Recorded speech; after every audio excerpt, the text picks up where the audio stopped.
Good morning সবাইকে, happy Christmas. আজকে হলো 25শে ডিসেম্বর, এই পবিত্র দিন আজকে। তো আজকের দিনে সবার জন্য অনেক অনেক শুভকামনা রইল আমার তরফ থেকে, আমার পরিবারের সবার জন্য। আর দেখো আজকে এই যে লেটুস পাতাটা দেখো কি সুন্দর লাগছিল দেখতে। তো তোমাদের সাথে কথা বলছিলাম, কিন্তু ওই 25শে ডিসেম্বর উপলক্ষে পাশের বাড়িতে হচ্ছিল পিকনিক, ওরা চালিয়েছে গান, তাই জন্য আবার মিউট করে দিলাম। তারপরে এটা দিয়ে একটা স্যালাড বানাচ্ছিলাম ছেলের জন্য, তো সেটা তোমাদের পরে দেখাচ্ছি। আর এই যে দেখো কাপড় চোপড়গুলো যেগুলো কেচেছিলাম সকালবেলা, সেগুলো সব মেলে দিয়ে গেছিলাম। তো সেগুলোকে একটুখানি ভাঁজ করে নেব কাজের ফাঁকে ফাঁকে, একদম সব কাজ সেরে নিয়ে তারপরে করলে কিন্তু আমি না সময় কোলাতে পারি না। তাই জন্য আমি যখনই দেখি একটু হাতটা ফাঁকা রয়েছে, তখনই আমি কিন্তু যে কাজটা সামনে পাই সেটা করে নিই। এইভাবে করি বলে কিন্তু আমি কাজটা গুছিয়ে নিই। দেখো যার যার সংসার দেখবে একটুখানি বুঝে বুঝে সেই বুঝতে পারে যে কিভাবে করলে তার সংসারের কাজগুলো এগিয়ে যায়। আমরা কিন্তু সব মেয়েরাই তাই। তো এই দেখো কাপড় চোপড়গুলো যা যা মেলে দিয়েছি, হ্যাঁ ওই যে শুকিয়ে গেছে সব। যে আগে সব কত কিছু হতো, হয় না কার জন্য বলো? আগে তো হতো, আগে একটা সময় এমন ছিল না, আমাদের বাড়িতে ছাদে কত পিকনিক হতো, ভালো লাগতো। এই প্রমোটিং করে সব গেছে। যাই হোক, আমার ভাত কিন্তু হয়ে গেছে, ফুটিয়ে দিয়েছি ভাত। আর চিকেন এনেছে, চিকেন ধোয়া হয়ে গেছে, এবার পেঁয়াজটা কেটে চিকেনটাকে বসাবো। আর কি কি রান্না করি দেখি, এর মতন করা যায় না, তো সেই জন্য গিজার ফিজার কিছু নেই আমার, সবই এরকমভাবেই করতে হয় যেরকম মায়ের সময় ছিল। তো সেই বুঝে সেরকম করেই করি। আর এই যে দেখো বাসি বিছানাটা, আমি কম্বলটাকে রোদে দেব, সব গুছিয়ে রেখেছি, মোটামুটি কমপ্লিট হয়ে গেছে। পাপান স্নানে গেছে, যে মানেই পাপানের বাবা এসে গেছে মানেই গান চালিয়ে দিয়েছে ঘরে ঢুকে, তাই জন্য আবারও মিউট করলাম। পাশের বাড়িটা বন্ধ হয়েছে, ঘরেরটা আবার চালু হয়ে গেছে, এই জন্য ক্যামেরা আবার অফ করে দিলাম।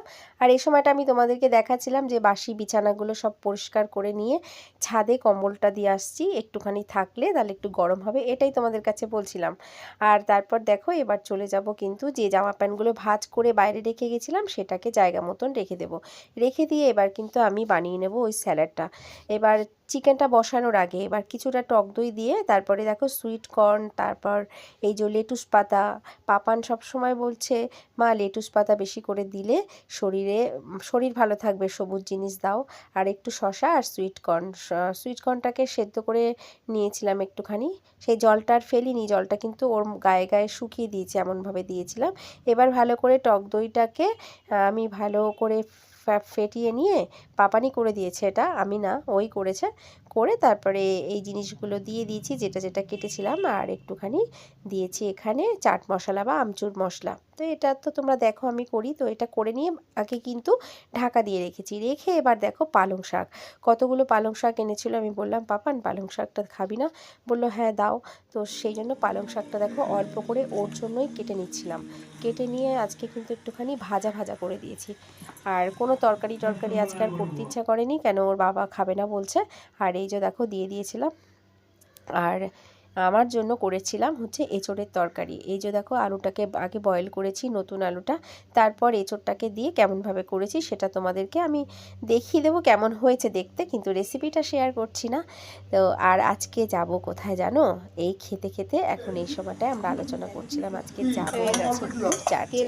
আর এই যে দেখো চিকেনটা, হ্যাঁ দেখো এই যে বেটে করলে এরকম হয়, ভালো না ভালো না, কোথায় সুন্দর, আমার ভালো লাগে।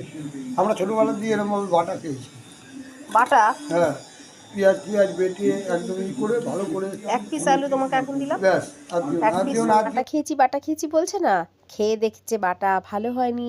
চিকেন রান্না অন্যদিন তো আমি আমার মতন করি, আর আজকে ও যেভাবে বলেছিল সেভাবে করেছিলাম। যাই হোক, এটা আমার এঁচোড়ের তরকারি, এটা হয়ে গেছে। তারপর খাওয়া দাওয়া কমপ্লিট হয়ে গেছে, দেখো প্রায় সন্ধে হব হব বিকেল নেমে গেছে। তো এই সময়টায় কিন্তু বেরিয়ে গেছিলাম আমি আর পাপান দুজনে মিলে। তো এই 1 ঘন্টার মধ্যে বাড়ি চলে এসেছিলাম। আর এই যে দেখো সজল অফিসে চলে যাচ্ছে, ও চলে যাওয়ার পর আজকে কেন জানি না মনে হলো একটুখানি ব্লগও বানাতে পারবো, মনটাও ভালো লাগবে।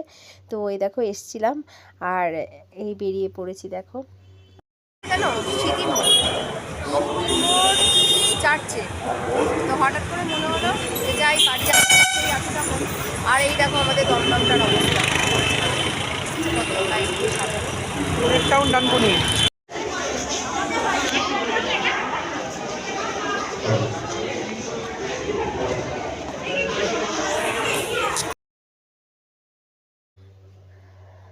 ভেতরে ঢুকে দেখি দেখো কত সুন্দর করে সাজিয়েছে, আর যত রাত বাড়বে তত কিন্তু ভিড় এখানে বাড়বে।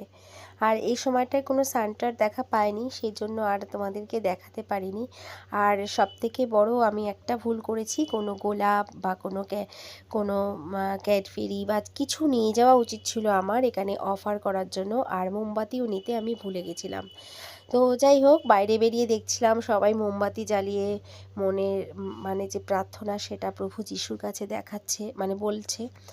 তো আমার আর হয়নি। তো সাইডে এখানে দেখো, এখানে দাঁড়াতে দিচ্ছিল না, তো ক্যামেরা করতে নিষেধ করেনি, তো করে নিলাম। আর পাশেই একটা জায়গা ছিল, সেটা ক্যামেরা আমি করতে পারিনি। সেখানে প্রভু যিশুর একটা মূর্তি রাখা ছিল, সেখানে গিয়ে কিন্তু প্রে করে আমি যথাসাধ্য যেটা আছে সেটা অফার করেছি প্রভুর কাছে। আর এই যে দেখো বাইরেটা বেরিয়ে দেখলাম যে কি সুন্দর করে সাজানো, দেখো কত সুন্দর লাগছিল।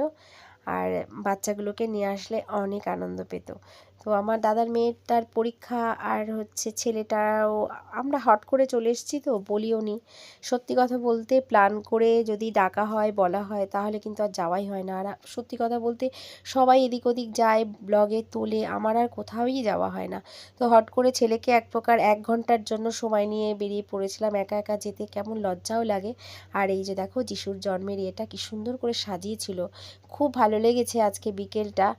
আর মনটা সত্যি একটু ভালো হয়ে যায়। সারাদিন বাড়িতেই আমি থাকি, বেশিরভাগ ক্ষেত্রেই তোমরা সবাই দেখো কোথাও যাওয়া হয় না, নানা রকম পরিস্থিতির জন্য, ছেলে মেয়ের পড়াশুনোর জন্য, বিশেষ করে পাপানের পড়ার জন্য।